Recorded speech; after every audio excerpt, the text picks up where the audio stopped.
Hey guys, my name is Chantel. Welcome back to my channel and thanks for hanging out with me today. So, I'm trying so hard right now to keep it together, especially because later tonight I am actually going to go watch the first 2 episodes of Fruits Basket in theaters. And I'm trying so hard not to cry over this final episode of Run with the Wind. I don't want to ruin my makeup. It's so hard. Like, I can feel like the tears trying to come out. Oh my goodness. So throughout this whole video, I'm sorry if I end up pausing. It's just I'm trying to keep it together as much as I can. Oh my gosh, this ending to Run with the Wind was so beautiful. And oh my goodness. Okay, there it goes. Jesus. Oh, I told myself I wouldn't cry. There is just so much that I loved about Run with the Wind, which I will probably save for a different video later. For now, I want to talk about the finale because that's what you guys are here for anyway. So let's go ahead and talk about this final episode. So let's go ahead and talk about the very beginning of this episode, which is the moment between Haiji and Fujioka. So they get a moment to talk. Fujioka finishes and everyone's like, oh, he broke the record, blah, blah, blah. Like, everyone's all excited and stuff, right? And Fujioka starts to pretty much kind of question, like, just how much further can he go? Like, what else is there? You can pretty much see, like, he's kind of slowly losing motivation. Like, it's starting to, I don't want to say it's not becoming fun for him, but you can see, like, it's starting to really get to him. And in the past few episodes, if you guys recall, they were talking about how, you know, being at the top must be so lonely. So I'm pretty sure, like I said, it's getting to Fujioka and he's just like, I don't know, man, like, just when is exactly the finish line? Like, what else is there? He was just like I said, questioning himself a lot. And then he just kind of walks away, and then we get like this moment, as I said, with Haiji, where he's like, you know, in order for Fujioka to keep on going, he needs someone like Kakuro. Like, they both motivate each other and bring out the best out of one another. For Fujioka, in order for him to keep himself, like, I guess the best way that I can describe it, like, entertained, have fun, and to keep moving on forward, is having someone like Kakuro. And Kakuro also needs someone like Fujioka to keep him going as well, and to have like a goal for him to keep pushing on further and improving himself and stuff, you know? So I thought that was really, really interesting to hear that bit, just what Haiji thinks about all this. And I definitely think that is very, very true, and I could definitely see like what Haiji is talking about. Like, we've definitely seen moments between Kakuro and Fujioka and just how much they're starting to see each other as rivals. So I definitely enjoyed, you know, seeing like this rivalry between the two. And then after that, you basically see that Haiji is starting to prep himself to go on in his section.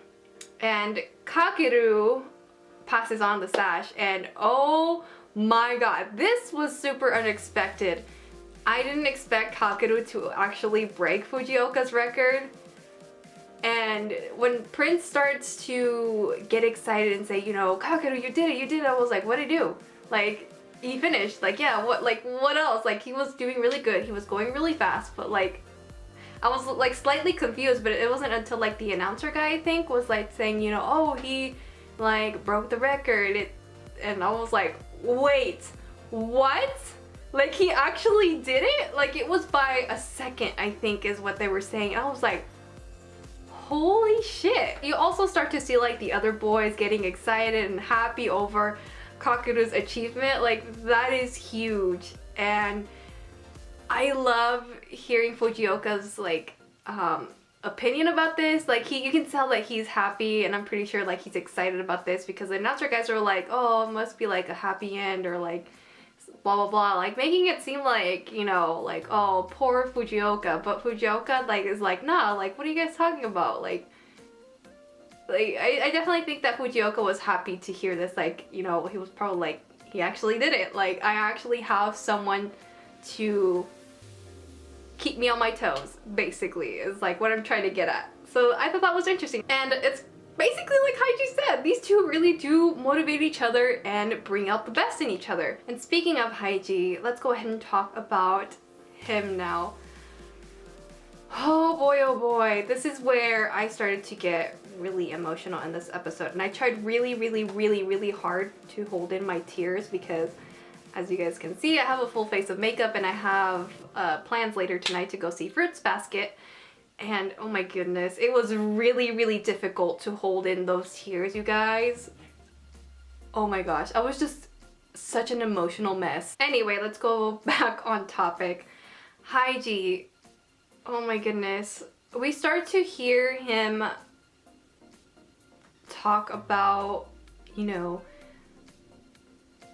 everything up until this point, like how he got here, and he starts talking about, you know, how like the sky reminds him of back home. And we do get a moment with his dad, by the way.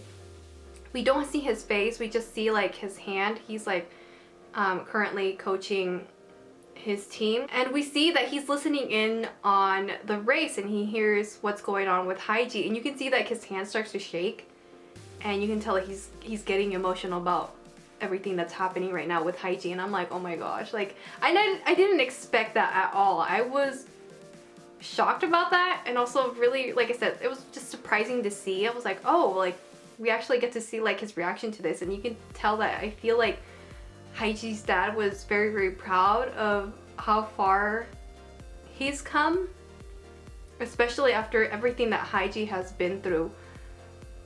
Oh my goodness. But anyway, I just wanted to mention that, like I thought that was a really nice touch to add on there. But let's go back to talking about like Haiji.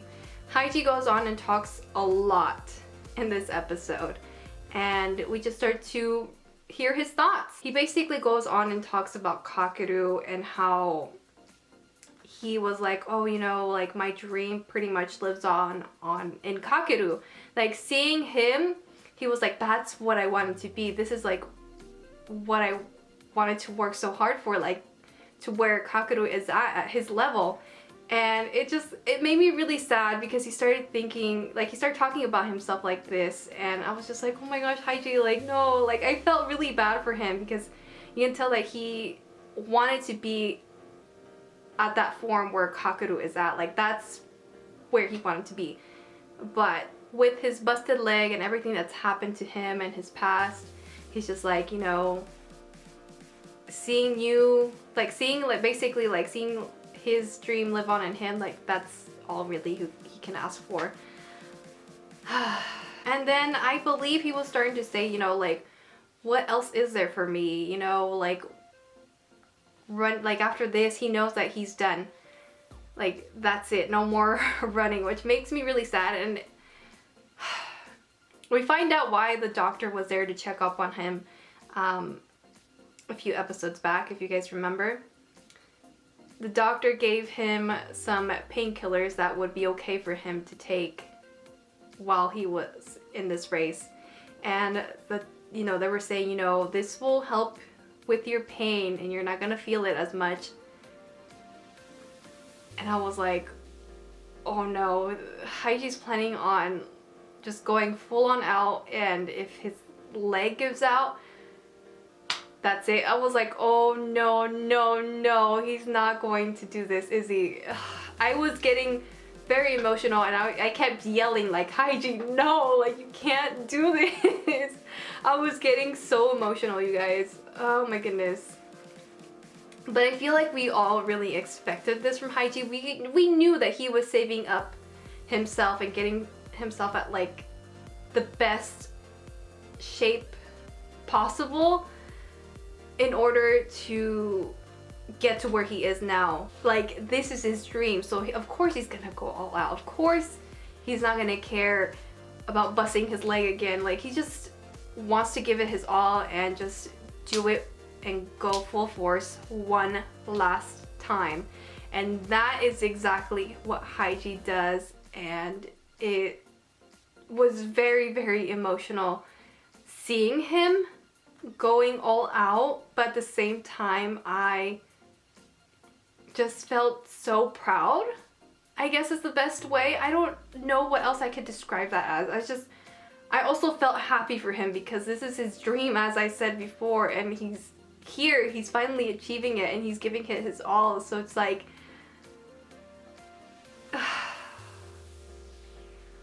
oh my goodness, I'm starting to get emotional again.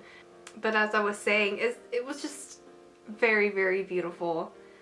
And oh my goodness, you guys, towards the end of the race, there's this moment where Haiji, like, you can tell that something like snaps, like something is hurting him in his knee.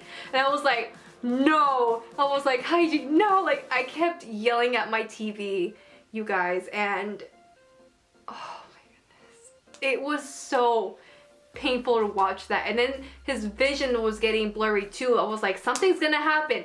Something is gonna happen. And of course his knee starts to give out, and I'm like, oh my gosh, no, like this is not happening. Like, oh my goodness, like I just wanted him to finish the race. I was like, come on, Haiji. I kept yelling at my TV. I was like saying, come on, Haiji. I was like, come on. I just kept rooting on for him. Like, I was acting like I was actually there for him. Like, I'm sorry. It was just, that's how you know this episode was really good, when you start to get very emotional and start to act like you're there and like yelling at Haiji as if he can hear you.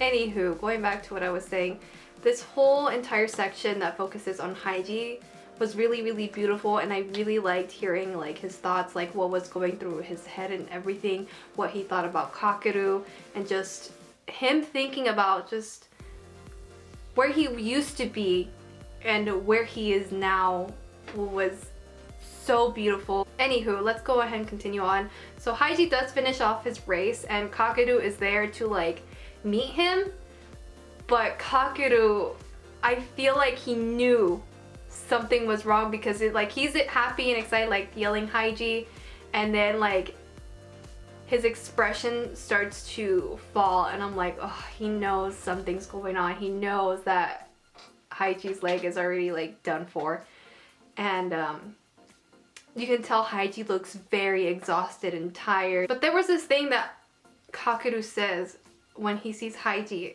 towards the end of the race. He's like, you asked me what running was, and I finally found the answer, and it's you. And I started getting emotional hearing Kakuro say this, and then seeing Haiji in this bright, beautiful golden light. Oh my gosh. As I said, I started getting emotional. I was just like, I can't cry, I'm not gonna cry. Anywho, Haiji actually finishes 5th, and it puts kaze in 10th place. Oh my goodness. I was beyond happy and so proud of everybody, because they've gone through so much. Oh my goodness, here I am. I'm getting, oh Jesus. Whew, I'm sorry you guys. I'm really trying to get myself together. But as I was saying, they've gone through so much. Most of the guys in this team were amateurs, and just to see how far they've come, everything that they have built, and it just made me so emotional.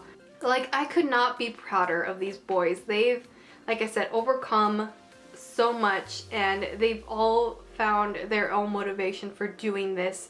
And as they're like, I can't remember exactly which character said this, but I think it was either Nico-chan senpai or King were saying, you know, this isn't just Haiji's dream anymore. It's ours. It's definitely theirs for sure. Haiji has definitely changed each of these boys' lives in some way or form, and I think that's beautiful. So that was it for the Hakone Ikeden race, and we go into this time skip in the last few minutes of this episode. So the place where they were living at, it was scheduled to be demolished. Kakuro and the twins are still running, and they're keeping the team going. Like, they have new people with them. And Hana-chan also joins them and she has long hair too. Everybody looks a little bit different. Nico-chan senpai cut his hair. I was like, oh my gosh, Yuki has his hair a little bit grown, and Prince has found a job. Musa has a beard. Oh my goodness. The dog, Nita, has puppies. Oh my gosh, like it was so nice to see like this time skip with all the boys and just see like just how much has changed. It was so nice to see them all together again, and oh my goodness. We also do get to see Haiji, by the way, in this, and he basically, we find out, I think it was Shindo that mentions this, where he's like, oh, it's cool that you're gonna become a coach or whatever, and I was like, oh. All of these boys all now have different paths, but I like I said, I liked seeing them together, like they all gathered on together. They've built this bond over, you know, running together and like aiming for Hakone Ikeden. Oh, also another thing I almost forgot to mention, the whole thing with Hana-chan liking one of the twins. So Musa, oh my goodness, Musa is such a silly character and I love him. I really, really love Musa. Because he does ask Hana-chan which of the twins does she like, because he was like, oh, like it looks like it, and she's like, I made it that obvious. And Musa did ask like 3 years back, because like I said, this is a time skip, you know, which one was it? Which one do you like? And she's about to say it, and then we go back to the present time and Musa's like, that's between me and Hana. I was like, no. I was like, he is not, no. Oh my goodness, Musa was keeping things from us, and I was like, really? I thought that was so hilarious. And then Prince is like, get him, and you see like all the boys like beating him up. It's like so funny. Oh my gosh, it's just the boys being silly, you know, like they all wanted to know like this information. It's just, oh my goodness, I thought that moment was so silly and so funny and very lighthearted. Anywho, so this episode actually ends with Kakuro running with his new teammates, and then he looks forward and we see like the old concept team together like running, and they all say like a line, and the last and final line that Kakuro says in this episode was, hey, do you like running? Which was the very first thing that Haiji told Kakuro. I love that. I was like, that's such a fun way to end this episode. Like what Haiji said at the beginning to Kakuro, now he's saying it to someone else. I thought that was so beautiful, and I think that's just about it. That's all I really have to say for this last and final episode of Run with the Wind. You guys, I had so much fun talking about it with you guys, and also thank you guys for commenting on my video. I never expected my videos for Run with the Wind to do so well, and I'm really, really, really, really grateful for each and every one of you that has watched my videos talking about it each week. It's truly made me really, really happy, and I'm really, really grateful for each and every one of you that watches these videos. So thank you once again, and I hope you guys enjoyed hearing me ramble on about Run with the Wind each and every week. Let me know in the comments down below what you guys thought of this final episode, and let me know your favorite moments. So that is it for this week's video. I hope you guys enjoyed, and I will see you guys in my next video. Bye!